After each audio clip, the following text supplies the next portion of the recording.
విశాఖలో land mine మళ్లీ పేలింది. ఈసారి ప్రకంపనలు అధికార పార్టీలో వచ్చాయి. 600 కోట్ల విలువైన భూమిని కొల్లగొట్టేందుకు మాజీ మంత్రి విశ్వ ప్రయత్నం చేశారనేది చర్చనీయాంశంగా మారింది. 30 ఎకరాల చేతులు మారేందుకు అధికారులు సహకరించారనే ప్రచారంపై సమగ్ర సమాచారంతో జిల్లా యంత్రాంగం స్పందించాలని విపక్షం డిమాండ్ చేస్తోంది. ప్రభుత్వ భూమి కొల్లగొట్టేందుకు ట్రై చేసిన ఆ మాజీ మంత్రి ఎవరు? నిజమే అయితే రెవెన్యూ సర్వే శాఖల్లో ఎవరి పాత్రెంత? విశాఖలో రాజకీయ అధికార వర్గాల్లో ఇదే హాట్ టాపిక్. ఎండాడ పరిధిలో 600 కోట్ల రూపాయల విలువైన భూమికి స్కెచ్ వేశారు అనేది తీవ్ర చర్చనీయాంశంగా మారింది. విశాఖలో భూమంతర్ ప్రభుత్వాలను కుదిపేసిన సందర్భాలు ఉన్నాయి. రెవెన్యూ రికార్డుల మాయాజాలం కొత్త కాదు.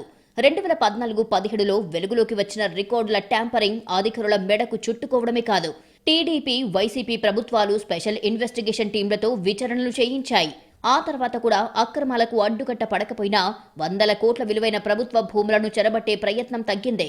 కానీ ఎండాడ లాంటి అత్యంత ఖరీదైన ప్రాంతంలో సుమారు 30 ఎకరాల ప్రభుత్వ భూమి రికార్డులు మాయమయ్యాయి అనేది తీవ్ర చర్చకు కారణమయ్యింది.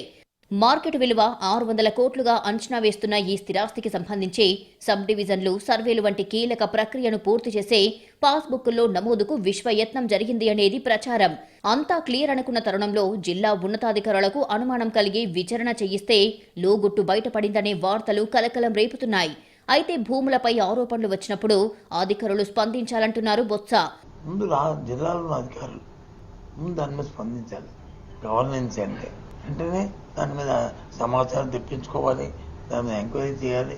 నువ్వు అప్పుడెందుకు నువ్వు పెట్టలేదు? ఒక అధికారులు మార్చేశారంటే ఎందుకు పెట్టలేదు? నీకు అధికారం వచ్చింది కదా, అధికార తప్పంతో అధికార దాహంతో ఇంకా ప్రభుత్వ భూముల్ని లాగేసుకున్న ఆలోచనతోనే కదా ఈరోజు మాట్లాడుతున్నారు పదే పదే మీరు. యూఎల్సీకి చెందిన భూమిగా ప్రచారం జరుగుతున్న ల్యాండ్ అక్రమాల కోసం నిజంగానే స్కెచ్ వేశారా? అది జరిగే ఉంటే ఆ ప్రయత్నం చేసిన మాజీ మంత్రి ఎవరు? సహకరించిన అధికారుల సంగతేంటి అనేది ప్రభుత్వమే బహిర్గతం చేయాల్సి ఉంది.